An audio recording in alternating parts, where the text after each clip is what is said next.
The Federation Assembly Hall erupted in chaos when the Novan ambassador slammed his four-fisted appendage on the antimatter-reinforced podium. Representatives from 87 species watched in stunned silence as the display screens flickered with battle footage from the Outer Rim. "Another colony gone," Ambassador Velkath announced grimly. "The raiders struck during their sleep cycle. No survivors." A murmur rippled through the chamber. The mysterious raiders had plagued Federation space for months, appearing like ghosts, to devastate settlements before vanishing into the void. Their ships moved faster than anything the Federation had seen. Their weapons cut through shields like paper, and their tactics showed brutal efficiency. Commander James Harrison stood at attention in the human delegation section, his jaw clenched tight. His people had lost 3 colonies already. Earth's government had remained diplomatically calm, following Federation protocols for filing formal protests and requesting security meetings. But James could feel the mounting anger in his crew, in his people back home. They wanted action. The session continued with the usual bureaucratic back and forth. The Kalanian peace negotiators suggested another diplomatic mission. The Torvan military strategists proposed stronger defensive grids. The Yularan philosophers debated the raiders' possible motivations, all while colonists died. James excused himself and made his way to the Arcadia, the human space carrier stationed near the Federation capital. His second-in-command, Commander Lisa Park, was waiting with a grim expression. "Sir, we just received word. New Tokyo has gone dark." Something snapped. Every human in the Federation felt it, the cold fury that replaced their diplomatic patience. Earth's response arrived within hours. Every single human naval vessel, from destroyers to deep space carriers, converged on Federation space. The transformation was terrifying to behold.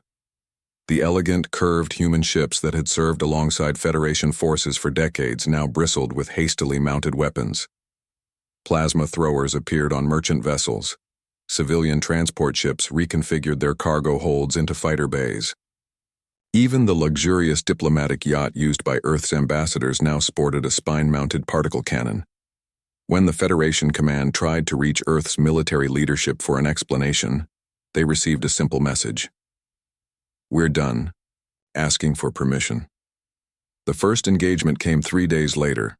A raider task force materialized near a Kalanian mining operation, fully expecting another easy victory. Instead, they found themselves facing a human ambush. 20 ships dropped out of stealth mode, a capability the Federation hadn't known humans possessed. The battle lasted 7 minutes. Human vessels didn't follow Federation naval doctrine.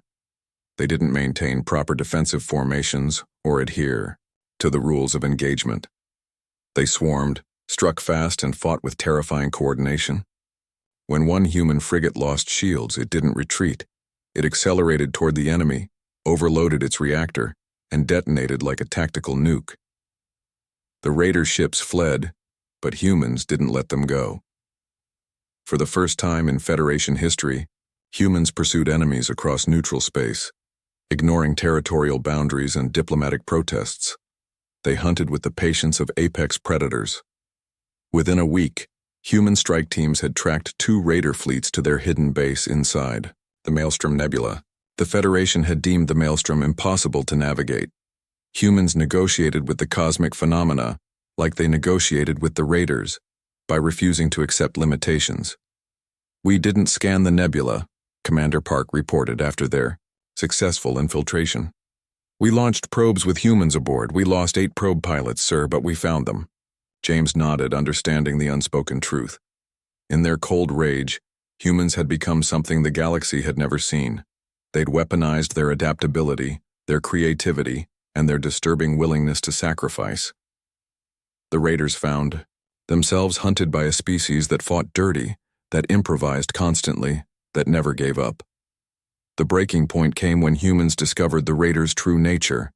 They weren't pirates or revolutionaries.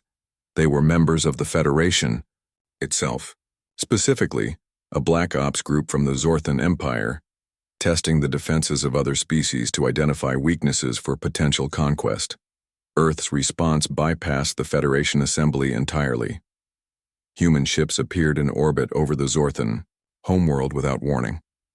The military was given 1 hour to stand down. They complied. The Federation Council watched in shock as humans dismantled the entire Zorthan military command structure. They seized ships, arrested leaders, and exposed the raider operation with meticulously gathered evidence. But the humans didn't stop there.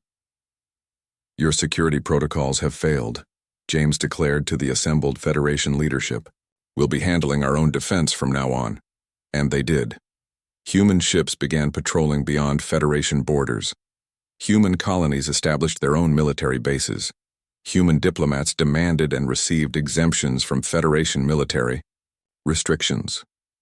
The Council agreed to every demand because they'd seen what happened when humans lost their cool. The raiders disappeared entirely after humans made examples of their leaders. Federation space returned to relative peace, but with a new status quo. Human carriers jumped between star systems, their presence both reassuring to allies and terrifying to potential enemies. Years later, young Federation cadets would study the battle records, trying to understand how humans had won so decisively. The lesson was simple. Humans had fought not just with ships and weapons, but with something far more dangerous. They'd fought with controlled fury, turning their anger into a precision instrument of warfare.